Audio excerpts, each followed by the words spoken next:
Visit na ako eh. Nag-iinit ulo ko eh. Kakapanginig ng laman.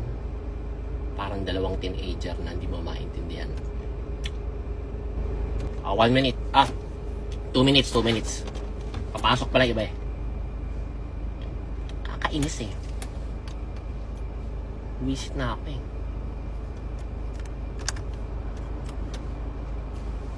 Parang walang mga anak eh. Ngayon nag-delete si Andy. Huwag niya lang sabihin na nahalata natin. Nag-delete si Andy ng story. Siguro napagsabihan ng mga tropa.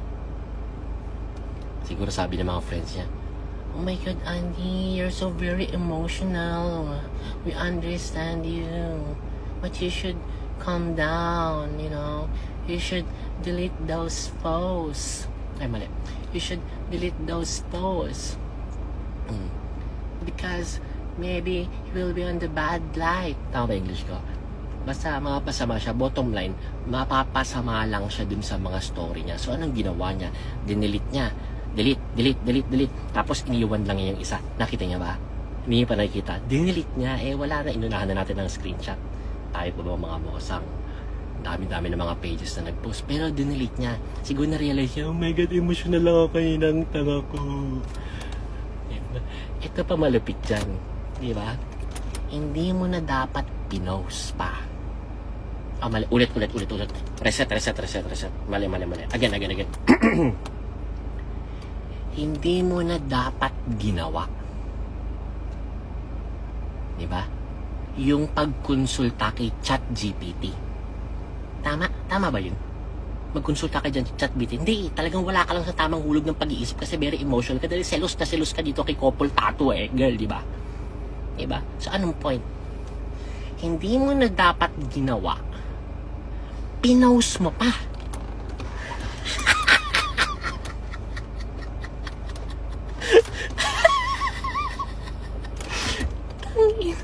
Kumuha. Wait lang ha. Nagpa-comfort kay ChatGPT. Anes. Na. Kawawa man si girl. Selos na selos, no? Sobrang selos, wala siguro makausap. Nagpa-comfort kay ChatGPT. Hindi mo na dapat ginawa yun. Hindi ka na dapat kumonsulta dun sa AI. Abay, in-story mo pa, no? Okay, ito na. Okay. Game na. Pwede na to. 11,000. Pagtsagaan na natin tong kaunting manonood na to. Manood na lang sila sa ibang pagkakataon. Eto na, no? O, simulan natin ang punot dulo ng lahat. Ano bang punot dulo ng lahat nito? Yung tattoo. How do you pronounce it in Tagalog? Yung tattoo. Tama? Yung tattoo. Yan ang punot dulo ng lahat nito. Kasi nag-away pala si Andy sa si Pilmar. Tapos nung nag-away sila, naku, may guard oh. Wait lang, papatayin ko yung makin ko. Tingin ito. Wait lang ha. Kalma lang tayo. Sisitayin ako ng guard eh. Kasi nasa parking area ako ngayon ng mall. Tapos nakabukas yung makina ko. I'm not sure if it's allowed. Pero, pag sinita ko, papatay ko. Eto na nga! Now, going back now. Sensya na. Nawala ako. Nag-away pala si Andy sa si Pilmar. So, ang kinakainis ni Andy, ang kinasiselos niya, imbis na sabihin mong mag-ayos kaming duha, imbis na pag-ayusin mo kami bilang kaibigan, bilang BFF, na nagpatattoo pa kayo kung kailan vulnerable yung mister ko. Diba? Kaya gigil na gigil si ate girl. Ito namang isa! Ba't ka magpapakopol tattoo sa kaibigan mo? Ano yun? Buti sana kung boy to boy. Kung BFF mo talagang solid eh. Tapos magpatato kayong dalawa sa braso niya eh. Walang problema doon. Kaya lang, Brad, babae yan. Ginagawa mo.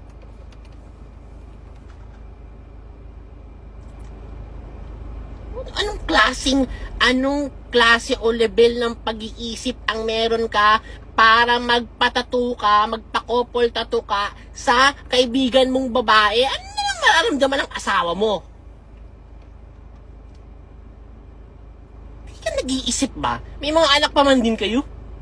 O baka ito na yung dahilan mo para, ito na yung pinaka-way mo para maka-exit ka sa relasyon na yun dahil busit na busit ka na rin dun sa isa. Feeling ko naniniwala ako na hindi ka ganun kasyunga. Feeling ko may purpose to, na para once and for all, hiwalayan ka na nitong magkalintik-lintik na magkagulo na kayo. O eto na, eto na. Siyempre, buwisit ka. Girl, ito na, sa babae na to, kay Andy. Siyempre, buwisit ka. Kasi yung mister mo, merong couple tattoo doon sa BFF niya na babae. Imbis na ipadelete mo, pa-screenshot lang Paano ko mag-screenshot? Ba't hindi ko ma-screenshot to? Screenshot nyo nga.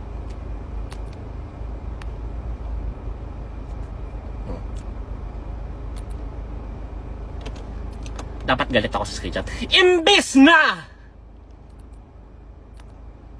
Diba yan? Imbis na! Kausapin mo yung mister mo at ipa-delete mo yung tattoo. Tama ba yung delete? Ipabura mo yung tattoo. Ipa-erase mo yung tattoo. Anong ginawa mo? Nagpaka-emotional ka. Para kayong teenager, te. Kainis. Pinost mo. Anong magagawang tama sa relasyon ninyo yung pag-post mo? Ano nangyari? Nasira ka lang, te. Napahiya lang kayong dalawa. Yung dapat na sana'y pwede bang maremedyohan? Kaunting erase lang yun Papalaser erase lang yun Dapat pwede pang maremedyohan yung problema. Hindi mo na sana binroadcast na yung mister mo nagpa-couple tattoo sa BFF niya, pinagsigawan na pa sa mundo. Kaninong kahihiyan yun? Sa'yo rin yun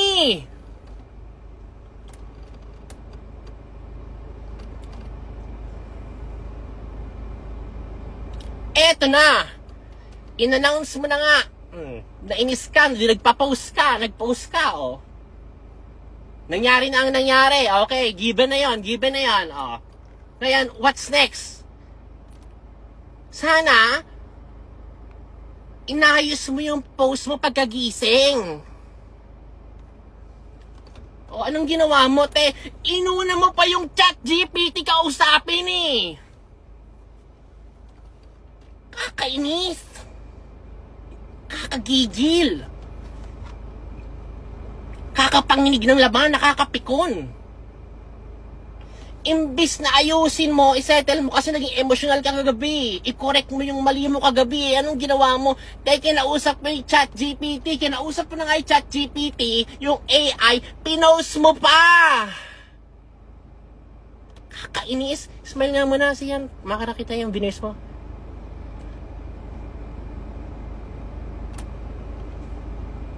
Nakakainis Diba? Tapos eto na, puro mga kalintikan ang nangyari Clusterfuck Search mo yan, hindi mo alam yung clusterfuck, di mo alam yun. Pumunta ka kayo sa Google, search mo, clusterfuck. Literal na word yun na nagkalintik-lintik ang kaganapan lahat mo. Eto pa, ano nangyari? Nandun na nga tayo. Pinipensahan mo naman. Imagine mo, sinira mo publicly yung asawa mo. Sinira nyo yung relasyon niyo. Pinahiya mo yung sarili mo. Tapos ending, dinipensahan mo siya na never cheated on me. Di sana hindi mo pinost never cheated on you pala. Kakainis. Kakagigil, no? Never cheated on you naman pala, maayos naman pala Di sana, yung isang pagkakamali niya, sana ang pinukusan mo, yung siyam na tama na nagawa niya, tapos niremedyahan yung inayos yung isang pagkakamali na yon at hindi mo pinost. Sumablay, baka wala rin sa tamang paghulog ng pag-iisip ngayon yung mister mo eh. Alam mo yun, hindi naman laging stable ang mental health ng tao. O sumablay, nagkamali. O i-correct nyo privately. Ipabura mo yung lintik na tato. Diba? Tapos hindi depensa ano pa. O sino ngayon mukhang tanga?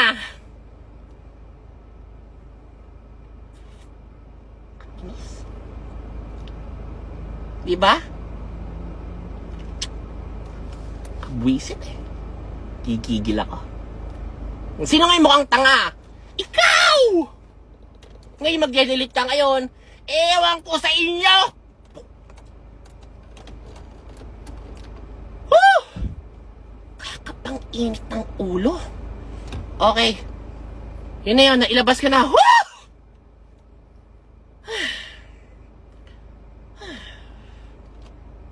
Ilabas ko lang inis ko sa dalawang to.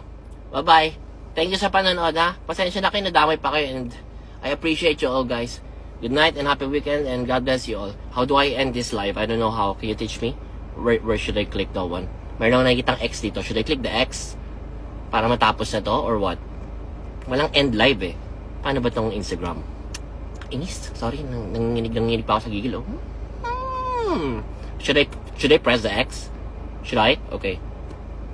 And now.